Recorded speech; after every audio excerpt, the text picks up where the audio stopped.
I just had to hear all that for 5 years, really. Yeah. You know, so it was a bit frustrating because the people that's on the outside looking in, they didn't have an idea what was really going on.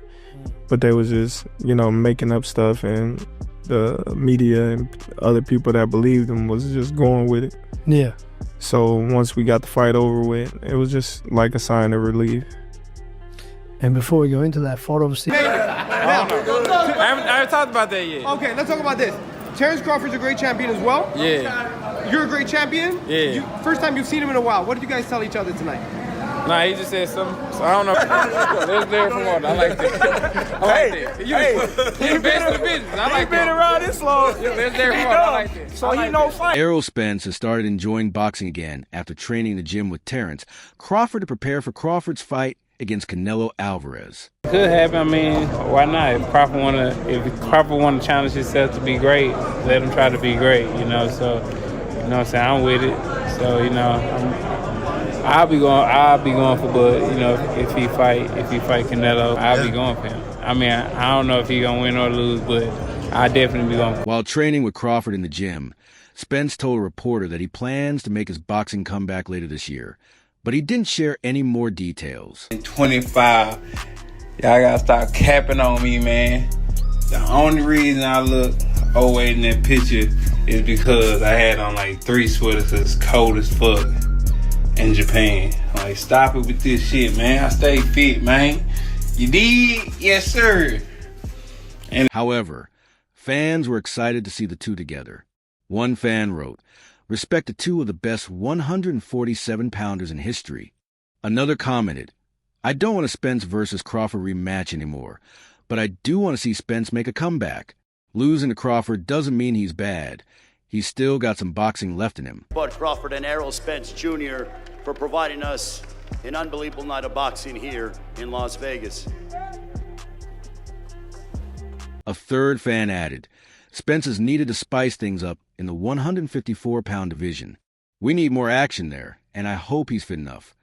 Errol Spence Jr. hasn't fought since his 2023 loss to Terence Crawford.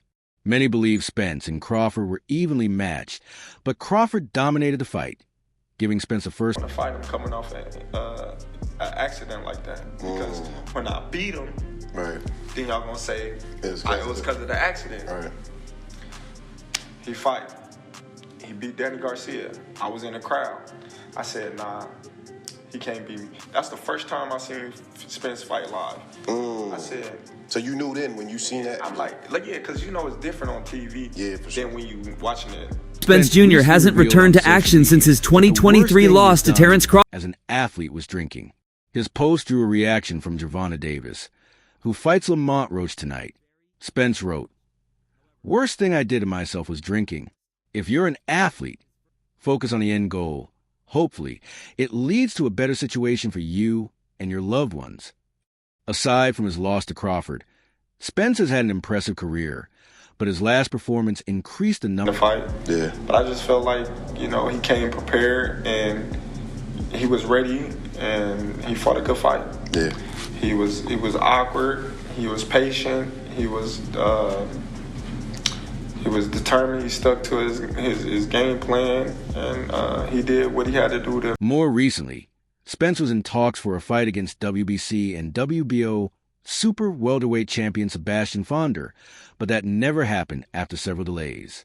This led many to believe that Spence might never return to the ring.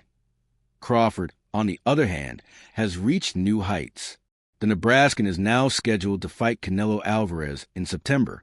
Although Crawford has never fought above 154 pounds, he will face Canelo at 168 pounds, a huge challenge.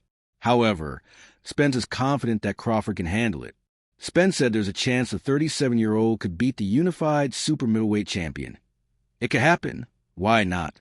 Well, he's money hungry. He's looking at money and he's trying to cash out and this and that. I've been getting money for years. I've been getting millions for years. And I'm not stupid with my money. As you can see, I don't buy no Ferraris, Lamborghinis, and you know what I mean, walk around with 100 people around me and I got all this jewelry. If he fights Canelo, I'll be going for him, Spence said. I don't know if he's going to win or lose, but I'll definitely be supporting Crawford. Spence has firsthand experience of how dangerous Terence Crawford can be once he gets in the groove. That's why I think if anybody can pull it off, he can. He's chasing greatness, so why not? The Texan added. He also compared Crawford's career path to CaneloAlvarez, who started as a welterweight at 147 pounds, moved up to 175, and fought fighters like Kovalev and Bivol. If Canelo did it, why can't Crawford? Spence Jr. hasn't returned to action since his 2023 loss to Terence Crawford. Errol Spence Jr. supporting his former opponent, showing that there is genuine respect between the two fighters. He got caught. He should have boxed a little bit more, but things happen. You gotta learn from it. Definitely, it was exciting. The whole build up to it and leading up to it too. So it's something that I wouldn't change for nothing. And I'm definitely open to the rematch, and hopefully it'll be at 154 pounds. There's an ongoing debate in the boxing community about whether Errol Spence Jr. deserves a spot in the Boxing Hall of Fame. This discussion gained momentum after two-weight undisputed champion and Spence's former rival, Terence Crawford, spoke on the Pound for Pound podcast with Kamaru Usman and Henry Cejudo. Crawford said that he could retire today, and his achievements in the sport would guarantee him a place in the Hall of Fame. However, he was less certain about Spence receiving the same honor, noting that he can't like everything I've accomplished. He's still working to accomplish it.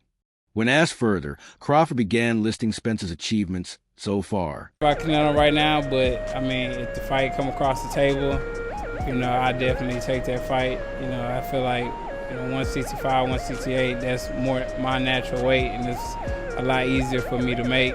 So I definitely. He fought in just one division and never unified the belts, and he wasn't undisputed. Crawford said he wasn't, but what I'm saying is they already called him a weight bully, right? He beat Kell Brook coming off a loss and an eye injury. Crawford was trying to explain his point. Since the podcast aired, there has been significant backlash from fans and experts. Former World Boxing Organization super featherweight champion Jamal Herring also joined the discussion, sharing his perspective. Herring said he respects Crawford but disagrees with his view, noting that Errol Spence Jr. Hasn't returned to action since his 2023 loss to Terence Crawford. Began his long reign impressively. I think if anybody can pull it off, he can pull it off. Yeah. He's chasing greatness, so why not? Canelo came up to 175 and all that, and fought Kovalev and fought the other guy too. So if he can do it, he started at 147. So if he's doing it. Herring pointed out that Errol Spence Jr. beat every world champion in his division to win all the belts, and none of those titles were vacant. This went against Crawford's claim. Herring explained that Kell Brook, Sean Porter, and Dennis Ugas were all champions when Spence defeated them. The 39-year-old also reminded people of Spence's wins over Mikey Garcia and Danny Garcia. The victory over Danny Garcia was especially impressive because it came after Spence survived a life-threatening car accident. During his career, Spence filled arenas, sold pay-per-view events, and helped make the welterweight division exciting. Herring said Spence's achievements are strong enough to compare with fighters already in the Hall of Fame.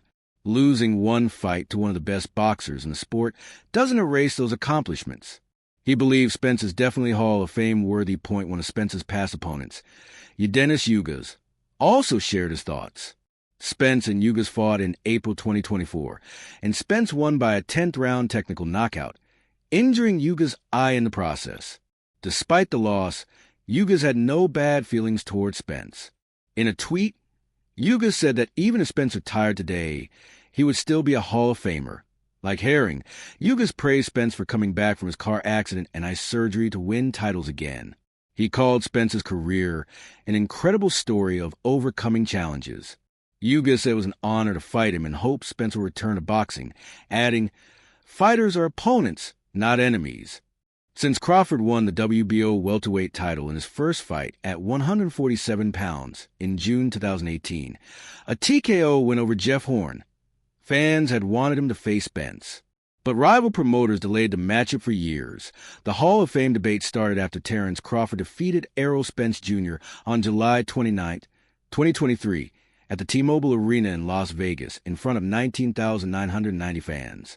Crawford dominated and won by 9th round TKO, become the first undisputed welterweight champion since 2006 and the first male boxer in the four-belt era to become undisputed in 2 weight divisions. It was Crawford's 11th win in a row by stoppage, with 9 of those coming in the 6th round or later. Broke him down and was able to stop him at the end. Everybody's wondering what's going on with you and Terence Crawford. This fight going to happen? I think it's going to happen. We both want to fight. I want to fight. He wants to fight. And, it's going down to negotiations. So I definitely going to get the fight this year. And we're going to score off this year with the biggest fight in boxing. It is the biggest fight in boxing. Where and when, if you were guessing? I don't know where, I don't know when, but it's definitely going to be this year. All right. This was Crawford's most impressive performance yet. He completely controlled the fight after knocking Spence down in the 2nd round, something no one had ever done to Spence in his career. By the end of the match, Spence had been knocked down 3 times in total. IT was a similar story to Devin the Dream Haney, who was also knocked down 3 times in his first career loss. Crawford's accuracy was incredible. He landed 60% of his power punches and 42% of his jabs. His 87 landed jabs were the most ever landed on Spence by any opponent. For his title, I'm fighting for a title, and there's the possibility. He win his fight, God willing. I win my fight, God willing. And there's a possibility. The fight began with Spence controlling the pace and applying early pressure. Crawford stayed patient, carefully waiting for the right moments to counter.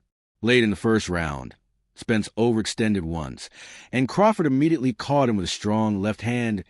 IT was a small preview of the tactical battle fans expected, with Crawford usually starting slow, and Spence trying to dictate the tempo.